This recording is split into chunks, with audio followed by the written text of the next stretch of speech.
오늘 묵상하실 본문 말씀 잠언 12장 1절부터 14절까지 말씀인데요. 먼저 봉독하실 말씀은 5절, 7절, 10절, 12절, 13절 5절만 먼저 우리 한음성으로 같이 읽도록 하겠습니다. 5절 같이 봅니다.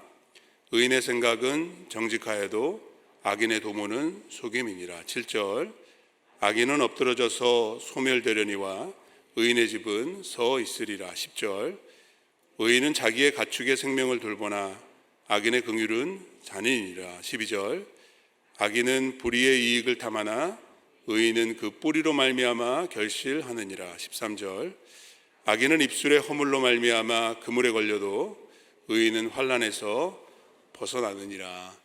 아멘. 여러분들 잠언 말씀 잘 묵상하고 계시죠? 잠언의 큰 그림을 다시 한번 보고 오늘 본문 12절 말씀 있는 내용을 좀 더 집중해서 묵상해 보도록 하겠는데요. 잠언은 서론이 좀 깁니다.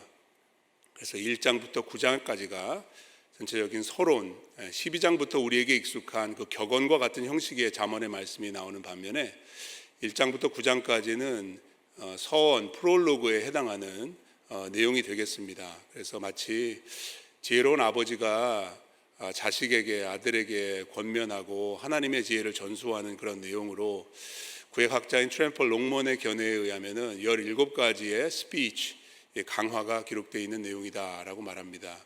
그리고 이제 10장부터 본격적인 잠언의 내용으로 들어가게 되는데 크게 두 단락으로 구분해 볼 수 있습니다. 24장까지 이제 솔로몬의 잠언이 나오고 그 다음에 25장부터 29장까지 또 다른 솔로몬 잠언의 모음집이 나오는데 뒷부분은 히스기야 왕 때 신하들이 솔로몬의 잠언을 모아서 편집한 내용으로 돼 있고 30장에는 여러분들 잘 아시는 아굴의 잠언과 31장에 르우엘의 잠언이 나오면서 그 현숙한 여인에 대한 그런 노래로 마무리 짓게 됩니다. 오늘 잠언 12장 말씀에 보시면 제가 의도적으로 이 5절을 골라서 합독을 하게 되었는데요. 여러분들 혹시 뭔가 눈치채셨는지 모르겠습니다. 12장의 내용에 보시면은 의인과 악인을 대조시켜서 지혜로운 삶과 어리석은 삶을 우리에게 교훈해주고 있습니다. 의인이 8번 나오고요, 악인이 12장 전체에 8번 소개되고 있습니다. 여러분 누가 의인입니까? 여러분은 의인이십니까? 자신 있게 나는 의인이라고 대답할 수 있는 사람이 과연 몇이나 있겠습니까? 그 이유는 성경이 정의하는 의로운 삶, 의인이 누구인지를 우리가 잘못 이해하고 있기 때문입니다. 성경이 말하고 있는 의인은 완벽한 의인이 아닙니다. 의로우신 하나님과의 언약관계 안에서 하나님의 의로우신 뜻을 쫓아 사는 사람이 바로 의인인 것입니다. 잠언 말씀에서 말하는 의인은 잠언 1장 7절에서부터 나오는 여호와를 경외하는 자, 하나님 앞에서 살아가는 사람입니다. 하나님을 의식하고 하나님의 뜻대로 살기를 힘쓰는 바로 그 사람입니다. 신약으로 들어와서 의인을 정의 내리자면 구원받은 사람입니다. 하나님의 나라에 들어간 사람이고요, 그 나라를 소망하며 꿈꾸며 이 땅 가운데서 살아내는 사람이 바로 의인입니다. 산상수훈 말씀에서 천국에 대한 복음을 선포하시면서 예수님께서 말씀하셨죠. 의에 줄이고 목마른 자는 복이 있다고. 왜 의에 줄일까요? 왜 의에 목마를까요? 하나님의 의를 맛보았기 때문입니다. 완벽하게 소유하지는 못했습니다마는 더 많은 의를 누리며 그 드러내며 나타내며 살아가기를 소원하는 그 마음이 있기 때문입니다. 제가 여러분들에게 다시 한번 여쭙겠습니다. 여러분 의인이십니까? 아멘. 이신칭의, 우리는 믿음으로 의롭다 칭함을 받은 사람들입니다. 그래서 하나님께서 선물로 그분의 의를 선사해 주셨고요, 그 의를 맛보았기 때문에 더 그 의를 간절히 소망하는 마음으로 의로우신 하나님의 뜻을 쫓아 살아가는 의인이 되어야 합니다. 칭의를 맛보고 성화를 이루어가는 사람이 바로 하나님이 보시기에 의인인 줄로 믿습니다. 잠언은 이 의인의 삶에 대해서 오늘 본문 말씀을 통해서 우리에게 교훈해주고 있습니다. 하나님께서 세상을 지혜로 창조하셨기 때문에 우리가 세상에서 잘 살려면 지혜가 필요합니다. 오늘 12장 말씀을 통해서 지혜로운 의인이 사는 법에 대해서 저희들이 한번 생각해 보면 좋겠습니다. 오늘 설교 제목을 제가 이렇게 잡아보았습니다. 바르게, 그래서 다르게. 초등학교 교과서에 바른 생활이라는 책이 있습니다. 하나님의 사람들은 바르게 살아야 합니다. 세상에서 바르게 살면 다르게 살 수밖에 없습니다. 오늘 본문 말씀을 통해서 우리가 지혜로운 의인이 되어서 어떻게 바르게 또 다르게 살 수 있는지 살펴보기를 원합니다. 1절부터 7절까지 말씀해 보시면 의인은 의인대로 또 악인은 악인대로 그 나름의 인생 철학이 있음을 발견하게 됩니다. 우리는 의롭다 칭함을 받고 하나님의 의를 사모하는 의인답게 바르게 살아야 합니다. 다르게 살아야 합니다. 자, 1절 말씀 보겠습니다. 훈계를 좋아하는 자는 지식을 좋아하거니와 징계를 싫어하는 자는 짐승과 같으니라. 그냥 쉽게 말씀드려서 사람답게 살라는 말입니다. 동물처럼 살지 말라는 것입니다. 본능적으로 살지 말라는 말입니다. 그건 어리석다는 것입니다. 지혜로운 사람은 어떤 사람입니까? 훈계를 좋아하고 지식을 좋아하는 것입니다. 지식은 하나님을 아는 지식을 근본으로 합니다. 그 지식을 어떻게 얻을 수 있을까요? 훈계를 통해서 배우게 됩니다.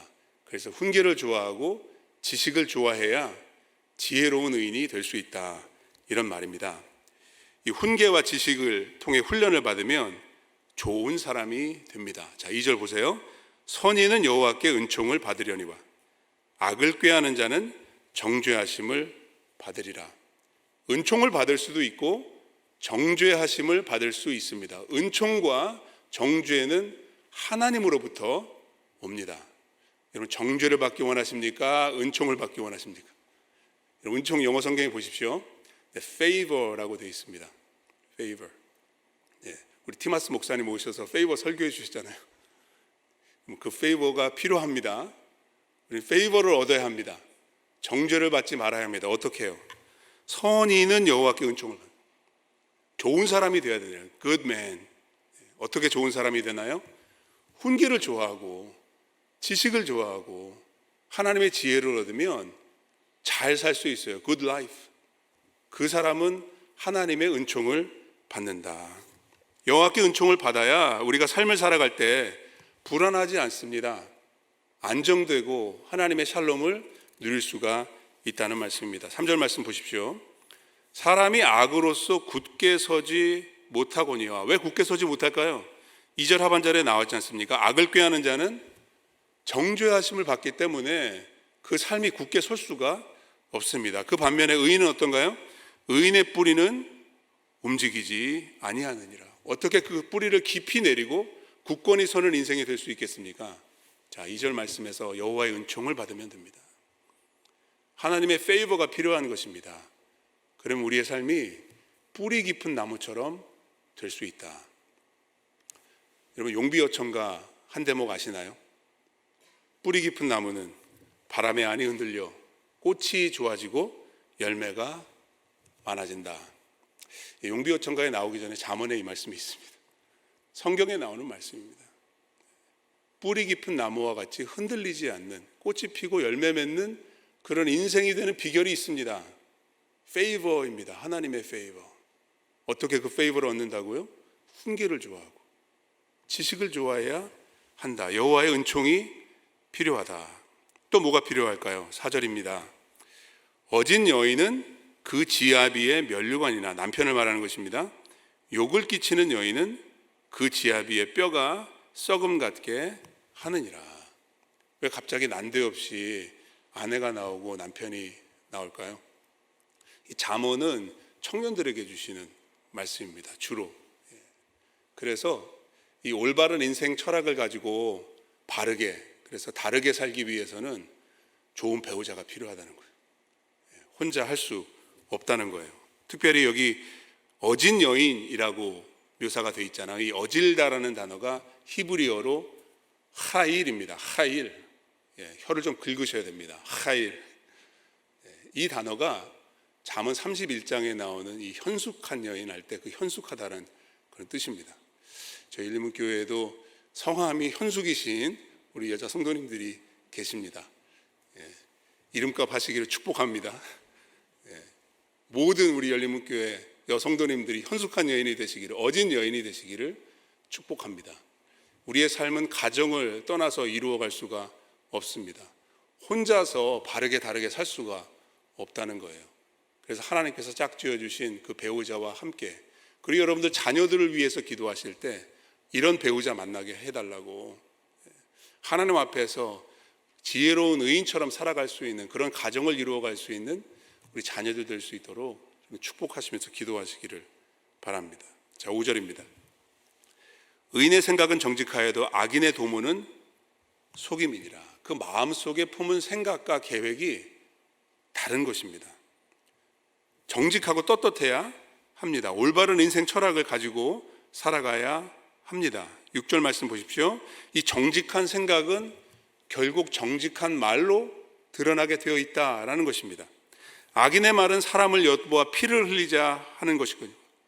정직한 자의 입은 사람을 구원하느니라. 잠언에 보면은 이 말에 대한 그런 지혜가 많이 나오고, 오늘 본문에서도 13절 14절에 집중적으로 이 말의 지혜에 대해서 다루고 있지만, 여기서도 마찬가지입니다.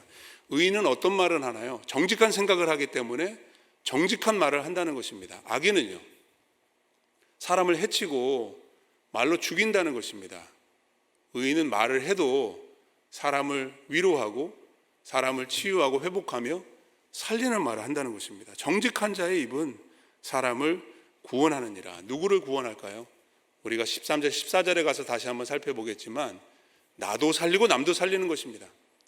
악인은 어떤 사람이에요? 나는 살고 남은 죽이고, 너 죽고 나 살자, 이런 인생 철학을 가지고 살아가는 반면에, 지혜로운 의인은 나도 살고 남도 살리는 말, 윈윈입니다. 이것이 진정한 지혜 아니겠습니까? 7절입니다. 악인은 엎드러져서 소멸되려니와 의인의 집은 서 있으리라. 여러분, 이 말씀을 잘 보십시오. 악인이 엎드려져서 소멸됩니다. 그 말은 뭐냐 하면, 무언가 큰 위기와 환란이 닥쳤다는 말입니다. 근데 그 시간을 이겨내지 못합니다. 그냥 무너집니다. 망하는 것입니다. 의인은요, 의인은 환란을 당하지 않는다는 말일까요? 아니에요. 악인에게 닥치는 환란이, 그 어려움이 의인에게도 찾아올 수 있습니다. 여러분들 욥을 보십시오. 근데 의인의 집은 무너지지 않습니다. 악인은 결국 망합니다. 오래가지 못합니다. 하지만 의인은 하나님의 페이버를 대물림할 수 있습니다. 지혜롭게 인생을 설계하고 건축하기 때문이죠. 마치 반석 위에 집을 짓는 것처럼. 저는 잠언 12장 7절 말씀을 묵상하면서 예수님의 비유가 떠올랐습니다. 마태복음 7장에 나오는 지혜로운 건축자와 어리석은 건축자의 이야기입니다.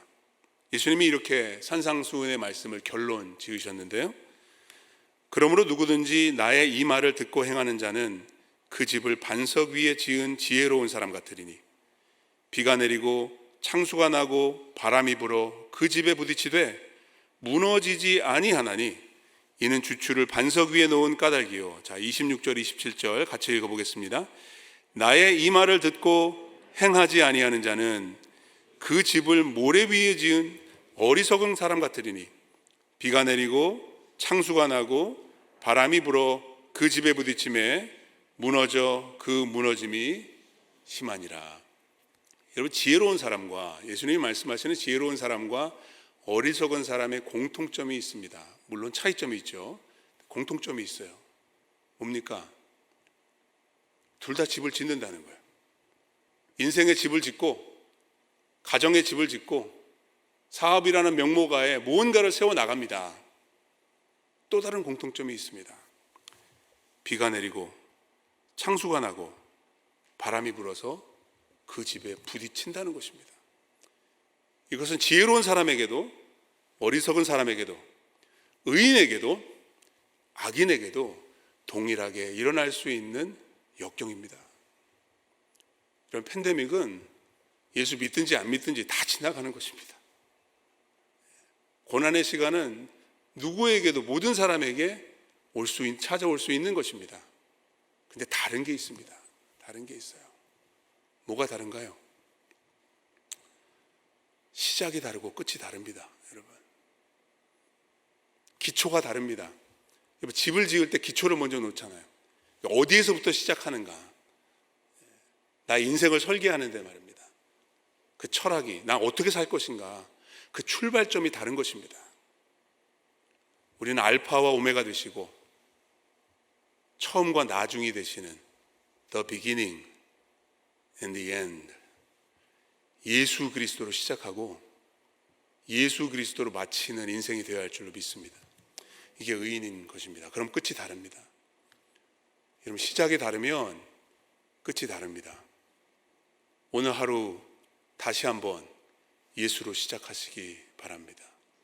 주와 함께 믿음의 발걸음을 시작하시기 바랍니다. 고난이 올 수 있습니다.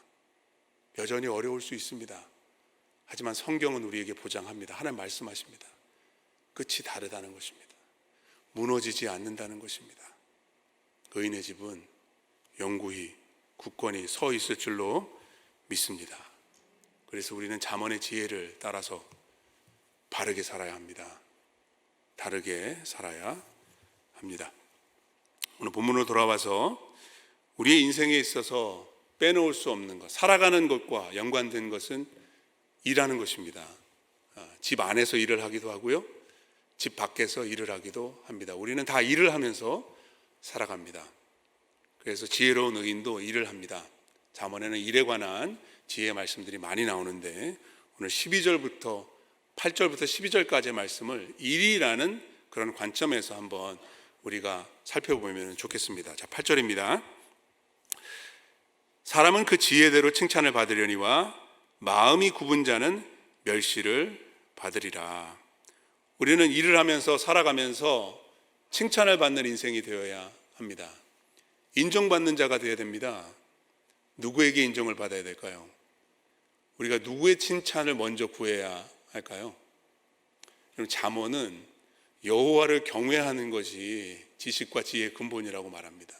먼저 하나님께 인정받아야 합니다. 내가 무슨 일을 하든지 하나님께 인정받는 길을 택하고 그런 자세로 일을 하는 것이 지혜라는 것입니다.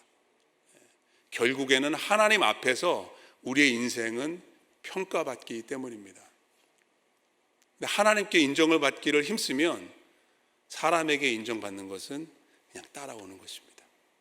사람에게 인정받으려고 힘쓰면 하나님의 칭찬을 놓칠 수 있습니다. 이것을 분별할 수 있는 것이 지혜인 것입니다. 이 지혜로 우리는 일하고 일을 하면은 소득을 얻게 되고 부를 얻을 수도 있게 되죠. 자, 9절 말씀을 보십시오. 비천히 여김을 받을지라도 종을 부리는 자는 스스로 높은 채 하고도 음식이 핍절한 자보다 나으니라. 실속이 없는 사람이 여기 등장하고 있습니다. 끼니를 걱정하는 것보다 부를 누리는 것이 훨 낫다, 이런 말입니다. 여러분, 잠언은 굉장히 실용적입니다. 아주 프랙티컬합니다. 그렇죠? 겉으로 사람들에게 존경받는 모습으로 드러내는 것 같지만 실속이 없어요. 가진 게 없어요. 그러니 사람들에게는 좀 욕을 먹어도 사람들에게 인정받지 못할지라도 종을 부리는 자, 그러니까 부를 누리는 것입니다. 그 편을 택하는 게 낫다라는 것입니다. 하지만 이미 8절에서 말하는 것처럼 사람들에게는 칭찬을 받지 못할지라도 하나님 앞에서 지혜로운 자라고 인정을 받을 수 있는 길을 택한다면 그의 인생은 나중에 올바른 판가름을 받을 수 있겠죠. 자, 그렇다면 어떻게 일을 해야 될까요? 자, 10절 말씀 보겠습니다. 의인은 자기의 가축의 생명을 돌보나 악인의 긍휼은 잔인하니라. 악인도 나름대로는 긍휼을 베푼다고 생각하는데 일반적인 기준에서 보면 너무 잔인한 거예요. 마음이 너그럽지 못합니다. 인정사정 보지 않습니다. 그게 악인입니다. 근데 의인은요, 자기 가축의 생명을 돌본다. 이 말은 뭘까요? 짐승도 함부로 대하지 않는다는 거예요. 짐승도 가축도 막 부리지 않는다는 거예요. 그 말은 사람을 귀히 여긴다는 말입니다. 짐승을 그렇게 아끼고 돌보는 사람이라고 한다면 사람은 얼마나 더 아끼고 돌보겠습니까? 이게 믿는 자의, 의인들의 직업 윤리라는 것입니다. 내가 가지고 내가 어떤 위치에 있다고 해서 사람들을 함부로 대하지 않는 것입니다. 하나님이 보고 계시기 때문인 것이죠. 은혜를 기억하는 것입니다.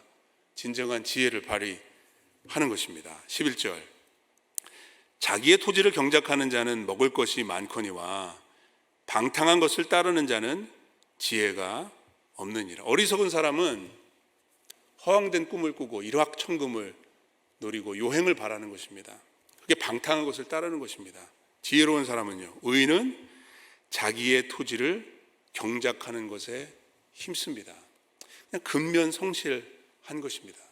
11절 말씀은 12절과 연관이 되는데요. 12절 보세요.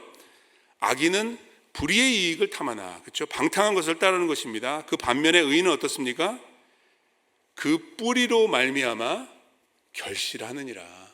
근면성실하게 일하고 일한 만큼의 소득을 기대하는 것입니다. 그 뿌리로 말미암아 결실한다. 3절에서 우리가 이미 보았던 것처럼 의인의 뿌리는 움직이지 않습니다.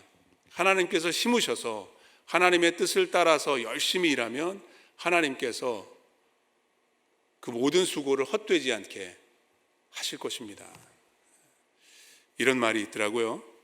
땅은 사람을 속이지 않는다. 농사 짓는 분들이 하는 말이라고 합니다. 미국에서는 이런 말을 합니다. Honest pay for honest work. 내가 일한 만큼, 내가 수고한 만큼 그 대가를 기대하는 것, 이게 의인의 모습이라는 것입니다. 오늘 잠언 말씀을 통해서 주시는 교훈과 같이, 그래서 의롭게 살아가는 사람들은 바르게 살고 또 다르게 살아야 하는데 거기에는 반드시 일이 포함되어 있습니다. 여러분들 일하고 계십니까? 집안에서 일하십니까? 아니면 집 밖에서 일하십니까? 요즘 집안에서 다 일 많이 하시죠? 바르게 하십시오. 하나님 앞에서 일하십시오. 여러분들이 일하시는 것이 믿지 않는 사람들, 하나님을 모르는 사람들과 달라야 합니다. 달라야 합니다. 한국의 직장사역연구소라는 기독교 단체에서 2000여도까지 발행되었던 잡지가 하나 있습니다. 일하는 제자들이라는 이름의 잡지입니다. 우리는 그런 사람들이 되어야 됩니다.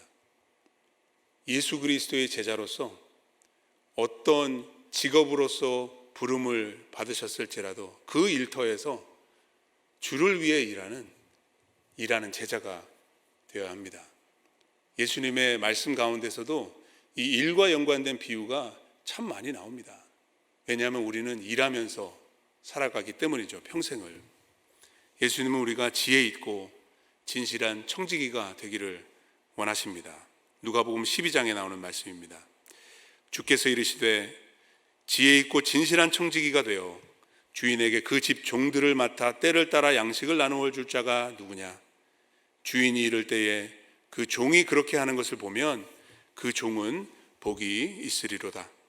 내가 참으로 너희에게 이르노니 주인이 그 모든 소유를 그에게 맡기리라. 주인이 오십니다. 주인이 곧 오시겠다고 말씀하십니다. 그분이 오실 때 그분 앞에 설 때에 잘하였도다. 착하고 충성된 종아. 여러분, 그거는 교회 안에서 봉사하는 것만을 의미하는 것이 아닌 거 아시죠? 무슨 일을 하든지 큰 일을 맡았든지 적은 일을 맡았든지 그 일에 충성하는 자를 주님께서 칭찬하십니다. 인정하십니다. 더 귀한 일로 맡겨주실 줄로 믿습니다. 지혜로운 의인처럼 바르게, 그래서 다르게 일하는 우리 모두가 되기를 간절히 바랍니다. 그대로 세 번째, 일과 연관된 것이 말입니다. 우리는 바르게 그리고 다르게 살고 일하고 그리고 말해야 합니다. 자, 우리가 6절에서 이미 살펴보았는데요. 악인의 말은 사람을 엿보아 피를 흘리자 하는 것이거든요. 사람을 죽입니다. 사람을 해칩니다. 그 말로. 근데 정직한 자의 입은 어떻다고 했죠? 사람을 구원하느니라. 제가 윈윈이라고 설명을 드렸습니다. 나도 살고 너도 살고, 공생하는 것입니다. 자, 13절 보십시오. 악인은 입술의 허물로 말미암아 그물에 걸린다. 자기가 한 말로 인해서 스스로 함정에 빠지는 것입니다. 근데 의인은요, 환난에서 벗어나느니라. 자기의 말로 위기를 모면할 수 있습니다. 여러분, 이거는 임기응변을 말하는 것이 아닙니다. 이거는 사람의 재치를 의미하는 것이 아닙니다. 지혜를 담은 마음, 하나님을 경외하는 믿음에서부터 나오는 정직한 말입니다. 정직한 마음에서 나오는 정직한 말로 의인은 남도 살리고 나도 산다. 그런 언어 습관, 그런 언어 생활이 우리의 삶 속에 자리 잡을 수 있기를 간절히 바랍니다. 그래서 잠언을 묵상하는 것 같습니다. 날마다 잠언을 읽고 묵상하면서 내가 제대로 살고 있나? 내가 일 잘하고 있나? 내가 오늘 말 실수한 것은 없나? 일도 잘하고 이런 말도 잘해야 됩니다. 14절 말씀 한번 같이 읽어보겠습니다. 사람은 입의 열매로 말미암아 복록에 족하며 그 손이 행하는 대로 자기가 받느니라. 이 말하는 것과 손으로 일하는 것이 같이 가는 것입니다. 그렇죠? 물론 말 안 하고 일하실 수 있는 분들도 계시겠지만 대부분 말을 해야 됩니다. 네. 그러니까 말과 입과 손이, 말과 행위가 같이 가는 것입니다. 복록에 족하다. 개역개정 번역이 조금 알쏭달쏭하죠. 새 번역에 이렇게 번역해 놨습니다. 좋은 것을 넉넉하게 얻으며, 또 우리말 성경에 보시니까 좋은 것으로 배부른다. 선한 말을 하고 선한 일을 하면 선한 결과를 얻듯이 말입니다. 선한 말을 통해서 선한 열매를 얻게 된다. 말이 씨가 된다는 말이 있죠. 우리는 심는 대로 거두는 것입니다. 말하고 일하고 우리가 말한 대로, 우리가 일한 대로 거두게 됩니다. 그래서 바르게 말해야 합니다. 다르게 말해야 합니다. 우리의 마음이 성화되어야 합니다. 우리의 생각이 변화되어야 합니다. 그리고 우리의 말이 달라져야 됩니다. 구원의 열매로 우리의 언어 생활이 바뀌어야 하는 것입니다. 예수님도 이 부분에 대해서 상당히 강조해서 말씀하셨습니다. 마태복음 12장 36절, 37절 말씀해 보시면 예수님의 말씀입니다. 내가 너희에게 이르노니 사람이 무슨 무익한 말을 하든지, 영어 성경에 보면은 careless words 이렇게 되어 있습니다. 그냥 무심코 하는 말입니다. 생각 없이 내뱉는 말입니다. 무슨 무익한 말을 하든지 심판날에 이에 대하여 신문을 받으리니, 37절, 내 말로 의롭다함을 받고 내 말로 정죄함을 받으리라. 그래서 이 목사가 아주 어려운 일인 것 같습니다. 말을 너무 많이 해요.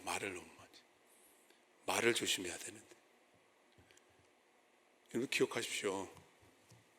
예수님 말씀하십니다. 무익한 말을 하지 말라고 말합니다. 무심코 내뱉지 말라고 말합니다. 의로운 사람은 그 말로 의롭다 칭을 받는 것입니다. 인정을 받는 것입니다. 구원의 선한 증거를 우리의 말로 드러낼 수 있어야 합니다. 여러분, 우리 가정에서, 우리의 교회에서, 우리 오이코스에서 얼마나 말로 좋은 일도 있지만, 위로도 받고 격려도 받지만 상처도 받고 어려움을 당하는 일이 얼마나 많이 있습니까? 지난 목요일날 열리는 성경 10계명에서도 제가 이 성경 구절을 인용했지만, 에베소서 4장 29절 말씀을 오늘 다시 한번 우리 마음판에 새기면서 우리 언어 생활이 성화되고 구원받았으면 좋겠습니다. 우리 한번 같이 읽겠습니다. 에베소서 4장 29절 말씀입니다. 무릇 더러운 말은 너희 입 밖에도 내지 말고 오직 덕을 세우는데 소용되는 대로 선한 말을 하여 듣는 자들에게 은혜를 끼치게 하라. 우리 오이코스 모임 시작하면서 예배드리고 친교실에서 담소를 나누기 전에 이 말씀 한번 암송하고 하면은 어떨까? 저에게도 필요하고 여러분들에게도 필요하고 우리의 가정과 교회에 절실히 필요한 말씀이 아닌가 생각을 합니다. 우리는 믿음으로 의롭다 칭함을 받은 사람들입니다. 하나님의 의인들입니다. 그렇다면 바르게 살아야 합니다. 다르게 살아야 합니다. 우리의 일하는 모습에서, 우리의 언어 생활에서도 다른 모습을 보여줄 수 있어야 합니다. 잠언은 오늘 말씀에서도 인생의 두 갈래 길을 우리에게 제시해 줍니다. 의로운 길로 갈 수 있고요, 악한 길로 빠질 수 있습니다. 여러분, 오늘 어떤 선택을 하시겠습니까? 오늘 예배를 드리고 기도로 시작하는 이 하루, 의의 길로 행하시는 저와 여러분들 되시기를 주의 이름으로 축복합니다. 같이 기도하겠습니다.